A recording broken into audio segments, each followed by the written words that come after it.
Bismillahirrahmanirrahim. Assalamualaikum warahmatullahi wabarakatuh.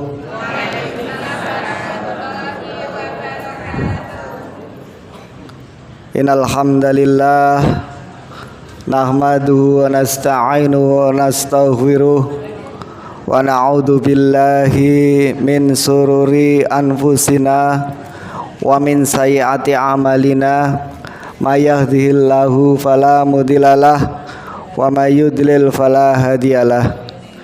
Asyhadu an la ilaha illallah wa asyhadu anna Muhammadan abduhu wa rasuluh.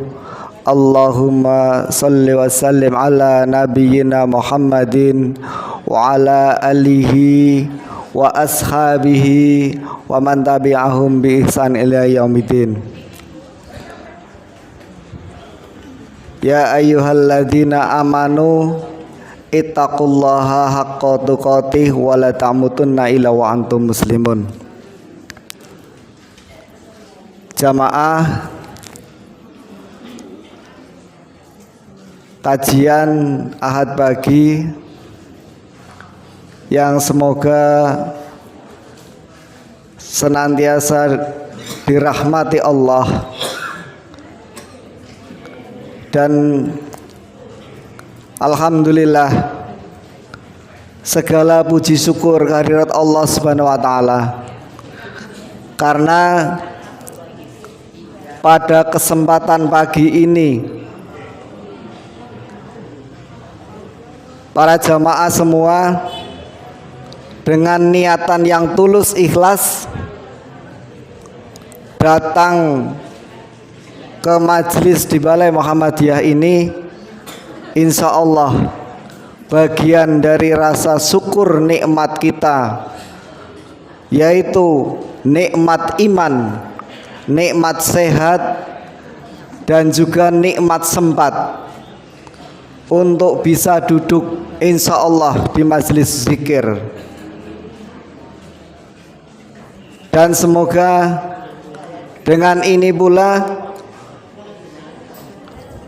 kita berdoa kepada Allah agar Allah tambahkan nikmatnya kepada kita, tambahkan hidayahnya kepada kita, mantapkan iman kita, keyakinan kita untuk senantiasa menetapi jalan syariat Allah yang disampaikan kepada Rasulullah SAW, sehingga kita sebagai umat Islam, kita sebagai umat Muhammadiyah, sebagai warga Muhammadiyah tidak mudah untuk terpengaruh oleh fitnah, syubhat-syubhat yang dilontarkan oleh orang-orang yang senantiasa berusaha untuk menyesatkan umat Islam dari jalannya.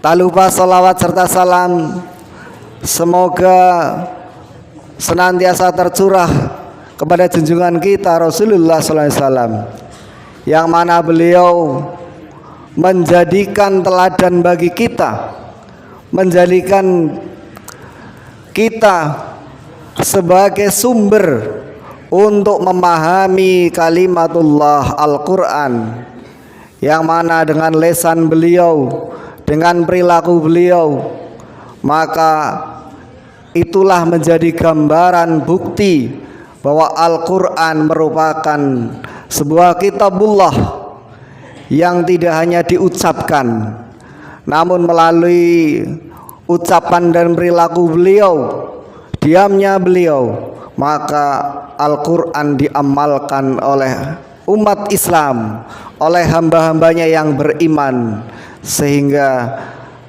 umat Islam tidak tersesatkan dari jalannya.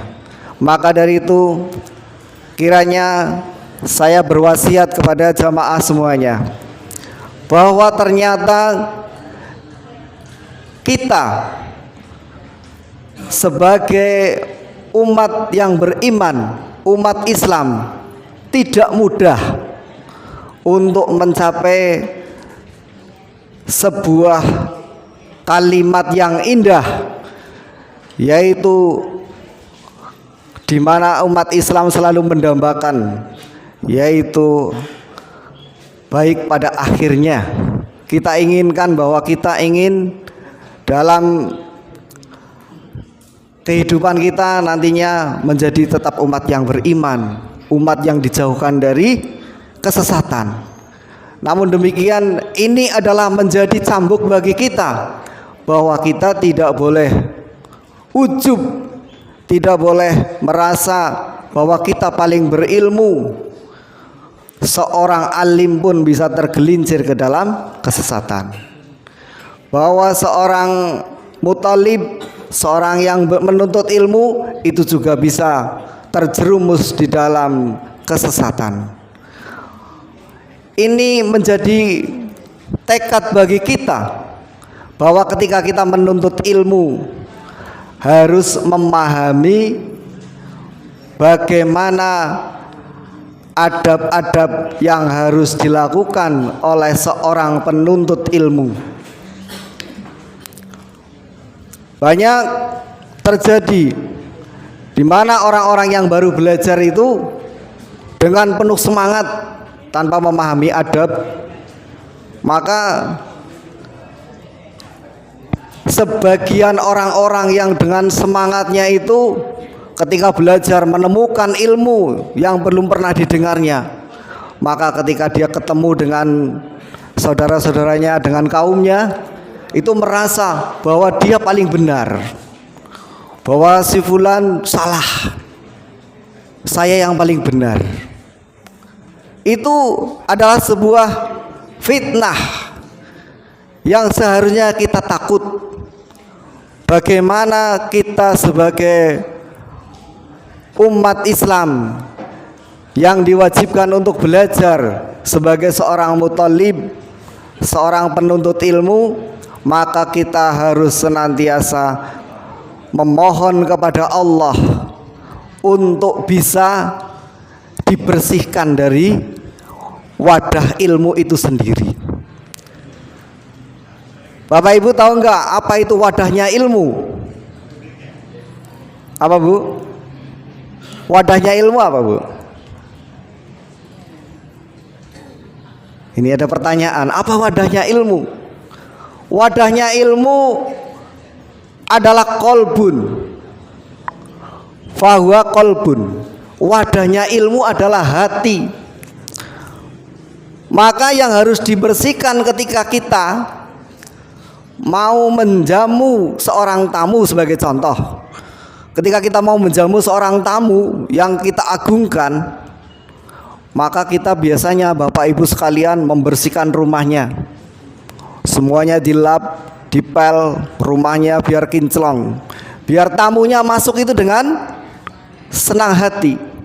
Begitu juga ketika kita mengharapkan kedatangan ilmu, datangnya ilmu, tidak cukup hanya kita datang ke majelis ilmu, tapi yang harus dipersiapkan adalah yang pertama, kita harus membersihkan hati kita dari penyakit. Penyakit-penyakit yang ada di hati kita, yang kadang menjadikan ketika duduk di dalam majelis kita merasa riya. Ini kadang kita merasa riya, padahal riya adalah syirik kecil, syirkul ashar, syirik kecil. Ketika kita berangkat ngaji, biar kita dilihat, ada niatan ketika saya ngaji supaya dianggap orang alim, padahal kita baru ngaji gitu, ilmu aja belum masuk, tapi hati kita sudah menginginkan, kita ingin pujian dari makhluk. Ini yang harus kita bersihkan. Karena saya pernah menyampaikan di dalam Al-Quran itu fa'alhamaha fujuraha fataqwaha. Di dalam diri manusia itu ada ilham. Fa'alhamaha fujuraha wataqwaha. Qad aflaha man zakkaha. Ya. Maka beruntung orang-orang yang mensucikan hati itu. Beruntung. Allah sebutkan di sini, maka beruntunglah orang-orang yang mensucikan hati itu. Oleh karena itu, para jamaah, di dalam kita mengagungkan ilmu, maka kita hendaknya yang pertama harus bisa membersihkan hati kita dari segala penyakit, yaitu pertama penyakit yang harus kita hindari, yaitu penyakit ingin dipuji, penyakit riya harus kita hindari. Ini penyakit syahwat. Syahwat itu keinginan untuk dinilai baik. Kalau misalkan ingin bicara di mimbar seperti ini, oh supaya dibilang seorang ustadz, bukan sebenarnya gitulah. Maka di situ kita dengan niatan apa? Kita sama-sama apa? Kita watawasau bil haq watawasau bis sabr gitu. Umat Muhammadiyah insya Allah cerdas, ikhlas di dalam beramal. Maka terbukti ketika umat Muhammadiyah bergerak itu sedikit ucapan tapi banyak tindakan. Karena apa? Di dalam hatinya tidak mempedulikan kanan kirinya, yang penting segala hal yang terjadi niatan baik ini adalah jalan jariah, maka lakukan tanpa banyak perkataan, tanpa banyak menyampaikan apa yang dilakukan. Tapi yang disampaikan adalah ayo kita lakukan. Ini belum selesai kita lakukan. Ini adalah menjadi tugas dari kita. Maka dari itu di dalam ilmu, di dalam menuntut ilmu kita pun harus demikian. Bapak Ibu yang saya hormati, bahwa apa yang menjadikan cita-cita kita, niatan kita untuk bisa menuntut ilmu adalah supaya benar-benar kita mendapatkan petunjuk dari Allah Subhanahu wa taala. Banyak terjadi orang-orang yang sudah belajar, orang yang sudah nyantri tapi belum dapat petunjuk. Dalam arti petunjuk itu belum bisa diwujudkan di dalam kehidupannya. Semoga ini menjadikan kita menyadari akan pentingnya bagaimana wujud dari ilmu itu, sehingga ilmu itu benar-benar bisa menjadi pencerahan. Nah, kalau kita ingat pencerahan, maka di dalam Muhammadiyah itu pun ya sering diungkapkan sang pencerah gitu ya. Karena dulu kalau Bapak Ibu nonton film Sang Pencerah itu ya, di zaman ketika rasio manusia, akal manusia tidak jalan, ketika adat budaya setempat menjadi mitos atau menjadi bagian dari kehidupan, maka yang terjadi umat itu mengabaikan akal pikirannya. Ketika mendengarkan suara burung di malam hari maka takut. Ketika kita mau keluar dulu itu ya, zaman Bapak Ibu kecil masih selalu ditakut-takuti dengan adanya pohon itu keramat, nggak boleh ke situ, itu nanti kualat, seperti itu. Ini adalah contoh-contoh. Maka ketika kita memahami satu ilmu, bagaimana ilmu menjadi bahan untuk pencerahan bagi kita, sebagaimana ketika di malam gelap yang kita butuhkan apa Bu? Cahaya.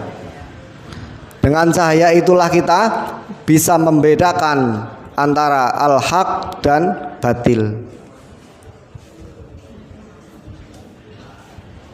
Betapa orang yang berjalan di atas gelapnya malam.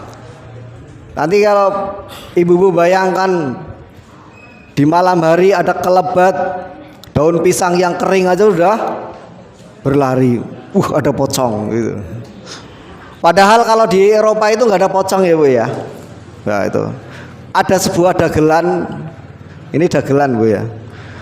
Hantu itu katanya di setiap negara itu sesuai dengan tingkat perekonomiannya, kan gitu. Pernah baca Ibu ya? Ini dagelan itu ya. Kalau di Eropa sana hantunya keren-keren gitu kan, pakainya perhiasan dan lain-lain. Kalau di Cina juga seperti itu, hantunya lihat kan pakai zombie lompat-lompat itu pakaiannya ada emas-emasan itu kan. Kalau di Indonesia hantunya apa pocongan gitu, karena apa orang Indonesia miskin-miskin gitu. Ya barangkali inilah kebodohan dan kemiskinan itu adalah sesuatu yang beriringan. Ketika umat Islam masih di dalam kebodohan tanpa cahaya ilmu, maka dalam akal pikirannya mudah dibodohi. Sesuatu yang sebenarnya tidak realistis itu dihembus-hembuskan supaya orang Islam itu menjadi fobia, takut dengan kegelapan. Lah kalau kita umat Islam takut dengan kegelapan, maka yang harus kita lakukan apa? Kita harus mengejar cahaya. Mengejar cahaya kita adalah apa? Al-Quran dan As-Sunnah. Untuk bisa belajar Al-Quran dan As-Sunnah dari mana? Ya Bapak Ibu, alhamdulillah sudah belajar Al-Quran, belajar baca Al-Quran. Kemudian kajian. Saya yakin di tempat Bapak Ibu di masjid sudah ada kajian-kajian. Ikuti kajian itu. Kalau saya tanyakan, belajar dalam Islam itu belajar apa dulu yang perlu kita lakukan? Belajar ilmu apa, Bu? Yang pertama kali kita pelajari belajar apa dulu? Ilmu apa, Bu? Bapak-bapak, ilmu apa yang kita pelajari pertama kali? Wah. Yang perlu kita pelajari sebagai umat Islam, ilmu yang pertama kali adalah belajar tentang tauhid. Kenapa? Karena tauhid itulah yang mengantarkan kita untuk bisa beribadah dengan benar. Maka di dalamnya ada tauhid rububiyah, ada tauhid uluhiyah. Tauhid tentang ketuhanan. Siapa yang menciptakan kita? Allah. Siapa yang memberikan rizki kepada kita? Allah. Kalau kita tahu yang memberikan rizki kita adalah Allah, kenapa kita masih tanya orang tua? Kapan saya harus memulai, hari apa, pasarannya apa, watannya apa gitu. Kalau kita meyakini rizki kita dari Allah, kenapa kita masih ragu-ragu untuk bekerja? Seorang yang tidak ragu-ragu, kerja adalah perintah. Rizki itu adalah mutlak prerogatif Allah. Jadi umat Islam tidak pernah ragu-ragu ketika dia keluar rumahnya untuk bekerja. Itu dia membayangkan dirinya sebagaimana Allah gambarkan, siapa yang keluar rumah mencari rizki itu sebagaimana burung yang berangkat di pagi hari dalam keadaan lapar, pulang dalam keadaan kenyang. Maka dia burung tidak pernah berpikir, pokoknya dia lakukan apa yang menjadi insting burung. Maka kita sebagai manusia, karena kita punya akal, dengan akal dan keahlian kita berangkat bekerja. Tapi sesungguhnya rizki Allah jamin. Maka agar kita merasakan mantap di dalam kita menggapai rizki Allah, yang kita lakukan adalah kita tawakal ala Allah. Berapapun itu kita pasrah kepada Allah. Pasrah bukan berarti kita tidak berupaya. Kalau Bapak Ibu pernah lihat cicak di dinding itu kan hanya menunggu ya Bu. Bisa terbang enggak itu? Yang mendatangi apa itu? Nyamuk. Dia hanya merayap-rayap, lidahnya juga tidak panjang. Tapi Allah kehendaki rizkinya untuk makan cicak, sehingga cicak itu mendapatkan makanan. Tiba-tiba datang seekor nyamuk, lalu ditangkap itu. Jadi inilah yang harus menjadikan kita ketika kita duduk di majelis ilmu, ketika hati kita sudah terbuka, sudah bersih, maka kita tidak ada keraguan. kita yakin, mantapkan ilmu yang harus kita pelajari apa? Kitabut Tauhid. Bagaimana kita menjauhkan diri dari kemusyrikan. Ini pertama. Kemudian yang kedua, bagaimana kita selain membersihkan, maka kita harus bersungguh-sungguh di dalam mempelajari ilmu itu. Kalau kita sudah bersungguh-sungguh, maka kita upaya kita, ikhtiar kita ketika Bapak Ibu duduk di majelis taklim, syukur ada kitabnya. Kalau di forum seperti ini kan kebanyakan ya hanya sekedar tausiah yang perlu pendalaman. Jadi pendalamannya di mana? Di masjid-masjid. Ketika kajian kitab, Bapak Ibu punya kitab. Ketika habis ngaji, bagaimana kita memurojaah dengan sesama teman? Bagaimana apa yang tadi dipelajari kita ulang, kita pelajari dengan sesama teman. Supaya apa? Dengan kitab itulah maka ilmu bisa masuk. Karena orang bisa jadi mendengar tapi lupa. Banyak mendengar, banyak lupa. Tidak pernah mendengar, tidak tahu apa-apa gitu ya. Ini Bapak Ibu yang semoga dirahmati Allah. Sebagai kita seorang muthalib, insya Allah kita pertama membersihkan wadah kita, yaitu kolbu kita, agar kolbu kita bisa menerima ilmu dengan terang. Kita bersungguh-sungguh untuk memperhatikan, menuntut ilmu, sehingga ketika menuntut ilmu itu tidak ada yang bicara itu. Apalagi khutbah Jumat. Bapak-bapak kalau khutbah Jumat ini luar biasa, diam semua. Nggak taunya ketika ikomat kaget. Nah, gitu. Ya bukan begitu ya Pak ya. Jadi perhatikan. Maka khotib ketika khutbah Jumat itu berapi-api. Tujuannya apa? Supaya jamaah mendengar dengan jelas, supaya jamaah tidak mengantuk. Nah kita bagaimana pagi hari ini? Kalau masih ngantuk berarti habis begadang, ya kan? Insya Allah kita bersungguh-sungguh, ya. Tidak ngantuk ya Pak ya? Ya. Karena kalau kita ngantuk pagi padahal malam sudah tidur semalaman, insya Allah. Supaya kita bersungguh-sungguh ketika mau datang ke majelis taklim. Ini malam Ahad ya. Habis sisa jam 8 maksimal harus sudah tidur. Karena apa? Harus bangun pagi. Jam 3 bangun, qiyamul lail. Habis itu siapkan sarapan pagi.